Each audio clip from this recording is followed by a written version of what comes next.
Yeah, but if you're looking for a vote of confidence for Hurts, this certainly wasn't it. Head up to Buffalo, where Josh Allen made his preseason debut Saturday in the finale. Picked up right where he left off last season, 20 of 26, 2 touchdowns, a win over the Packers, and even with the defending MVP right across the field, showers of MVP from Bills Mafia towards Josh Allen. Broussard, do you expect Josh Allen to be in the MVP conversation again this season? Absolutely, in the conversation, not the favorite. The favorite has to be Pat Mahomes. Hasn't won it in a couple years. I think he's going to go out and get it this year. Tom Brady, Aaron Rodgers, Russell Wilson, and Josh Allen. That's the conversation. Or maybe somebody else should jump in there. But those 5 should definitely be in the conversation. If Josh Allen isn't in the MVP conversation, then something's gone horribly wrong. This would be like Jason Tatum, Nick's favorite Celtic, not making the All-Star team. All right, it means that Allen has really fallen off. So, yes, he's got to be in the conversation. He's got great receivers. He's improving every year. He's got great work ethic, great coach. Well, yes, he'll be in the conversation. Okay, Broussard, right back to you. How big do you want this conversation to be? Because we know Tom Brady's going to be in it. We know Russ is going to be in it. We know Aaron Rodgers is going to be in it. We think Matthew Stafford might be in it. It's like Derrick Henry will probably be in it. So, like, at what point does the conversation end? It's like your top 5 rappers. You're going to, like, name 12 guys. Like, all right, at some point the conversation ends. I don't think he's in that first tier of MVP conversation. So how big is your conversation? Yeah, you made a good analogy with the rappers. You know, maybe 20 guys I named for the top 5. But no, look, he's got to be. I think he's after Mahomes. He's after Rodgers, Brady. He might be ahead of Wilson. So I'd say 4th. He's in the first, the main part of the conversation. All right. It's Broussard's first day, so I really hate to just pile on him. But first of all, the quarterback of the Kansas City Chiefs' name is Patrick Mahomes. His friends, such as myself, can call him Patty. No one calls him Pat. It really bothers his mother. So let's not make that mistake again. That's first of all. Second of all, Josh Allen, here's a prediction. Josh Allen finished second in MVP voting last year, criminally finishing ahead of Mahomes. That will be Josh Allen's highest career finish. He will never win a league MVP. He won't finish second again. That's going to end up being the best year of his career. But these MVP chants, once upon a time, I'm old enough to remember, Broussard, watching the NBA in the late 90s. And at the tail end of a season, one player on one team in one arena would get MVP chants. Usually it was Jordan. Occasionally they did it for Malone in Utah. It's the guy who was going to win league MVP. And now it has been perverted to, like, multiple guys on the same team get MVP chants from the same crowd. It's like, hey, Kyrie's at the line, MVP. KD's at the line, MVP. Every team does it. The damn fans in Utah did it for Gobert. Now it has polluted the NFL, where we're doing MVP chants in the preseason for a guy who didn't win it.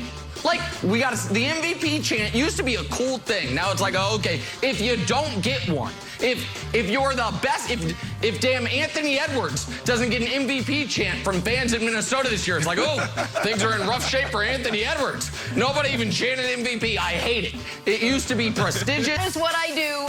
Much like Cher and Kanye and Madonna and Oprah, the guy goes by one name. That's how popular he is. I'm so excited. Kevin Wildes. Well, I'm excited too. All I've heard is that he's funny, he's brilliant, his name starts with a B, and he loves the Clippers. So, Nick, I'm thinking Billy Crystal, buddy. Billy Crystal, welcome to the show. What a huge Hollywood star. Yes. Here's what I'll say about the man Jenna's about to introduce. I think America already knows he is, and it pains me to say this, the best basketball analyst in America. It pains me because one day maybe that'll be me, but currently it's him. What America, unless they listen to his brilliant radio show in the evenings on Fox Sports Radio, what they don't know is his favorite sport might actually be football. I've sat with him 10 feet from where I'm sitting right now, many a Sunday, and watched football. And he's as often wrong about the NFL as he is about the NBA. Jenna, tell America who this person is. Let us not wait a second longer. I'm a terrible waiter. Ladies and gentlemen, our new co-host here on First Things First, Chris Broussard. Broussard. Yeah. Welcome, buddy. My goodness. I will never call you. Great to have you. What an intro. Thank you for that huge introduction. You know, I love all you guys. I'm so excited. I love everyone on this show, even Nick. And Nick, you wore a tie in honor of me. This is only the second time I've ever seen you with a tie on the show.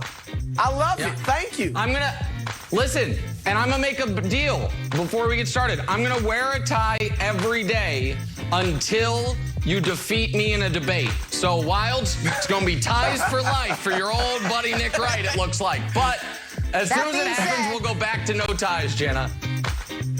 Then we should start Jordan versus LeBron and just dive right into the biggest debate you guys have ever had. We will not do that. Instead, we will kick off this Monday morning. There you go. In the NFL, they wrapped up the preseason last night, meaning, guys, Broussard, we are on to the big games, but not before a little analysis of what we saw last night. All right, here we go. Giants, Patriots, all New England eyes focused on the quarterbacks. Cam Newton started for the third straight game, played just 2 series, 2 for 5, 10 yards and a pick. He played with the starters. Then Matt came on. He played with the backups. 1 touchdown, but he led 3 touchdown drives total. Mac making one final push for QB1. Take a listen. Do you think you've played well enough to be the starter? What'd you say? Do you think you've played well enough to be the starter? I mean, I've gotten a lot of opportunities to play, and I can improve on everything that I want to improve on. So I think just learning from Hoyer, Cam, Jarrett, anybody I can, and just listening to Josh and his coaching. There's a lot of work to do, but I think I've made progress. But honestly, it's just the only thing that matters is today. And then tomorrow, I'll focus on tomorrow. But I think the past is the past, and we're kind of moving on to the new season here. Have you made a decision on who will start at quarterback in the regular season opener? Yeah, no, we still have a lot of decisions to make. What are you hoping to see in the next couple weeks of practice, Bill, before that first game from the quarterback position to help you make that decision whenever the time comes? Yeah, well, we'll be focused on preparing for Miami, so that's what we'll do. We should mention the reason you did not hear from Cam last night. Cam was not made available to the media. But Broussard, let's start with you. Which quarterback deserves to be the Patriots' Week 1 starter, Cam Newton or Mac Jones? All right, I look at this quarterback competition like a heavyweight championship fight, which means that the opponent has got to win, or the challenger has to win decisively to get the decision. If it's close, if it's a tie, even if the challenger may have a slight advantage, you still go with the incumbent champion because he has to get beat decisively. And in this race, it's been very tight. You saw the numbers. We could make an argument that Mac Jones has actually outplayed Cam in the preseason. But remember, of course, he's played more than twice as many possessions as Cam has. He's played against lesser competition than Cam has. So with that said, right now, if I'm the Patriots, I'm starting Cam Newton. All right, and there are a number of reasons why I say this. One is that Cam looks like in the preseason, what you read about in training camp, like he's been better, like he's got a better grasp of the offense. He's throwing the ball better. He looks better in the few little preseason series that we've seen.